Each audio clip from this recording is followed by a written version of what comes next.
Viral, Ridwan Kamil sebut air susu aura kasih di cuitan lawas.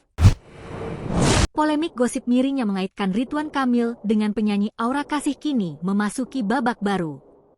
Jika sebelumnya publik disuguhi rangkaian pantun yang menyebut nama Aura Kasih dalam berbagai acara resmi, kali ini perhatian beralih pada jejak digital lama yang tak kalah mengundang tafsir. Sebuah cuitan lawas Ridwan Kamil di media sosial kembali mencuat dan viral. Cuitan tersebut berasal dari masa ketika ia belum terjun ke dunia politik, jauh sebelum namanya dikenal sebagai mantan gubernur Jawa Barat yang kerap berpantun di hadapan publik. Fakta ini membuat sebagian warganet terhenyak.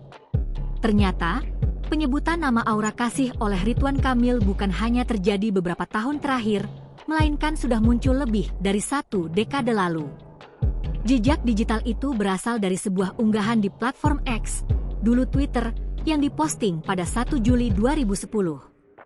Pada masa itu, Ridwan Kamil masih berstatus sebagai dosen tidak tetap di Institut Teknologi Bandung, ITB, dan aktif berinteraksi santai dengan sejumlah akun.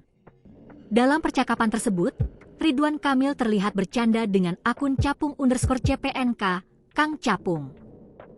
Sebuah balasan yang ditulisnya kini kembali ramai dibicarakan warganet. Dalam cuitan itu, Ridwan Kamil menuliskan, "Kang Capung gak minum ASI tapi ASI, Aura Kasih susu tertawa." Cuitan tersebut merupakan balasan dari unggahan akun capung_cpnk yang berbunyi, "Sama, pasta saya selalu terlihat sehat dan montok senang." Kala itu, interaksi tersebut dipahami sebagai candaan ringan khas media sosial.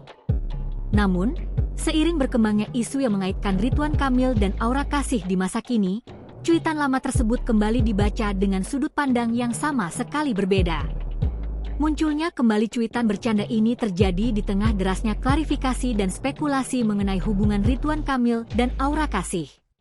Download Tribun X sekarang, menghadirkan lokal menjadi Indonesia.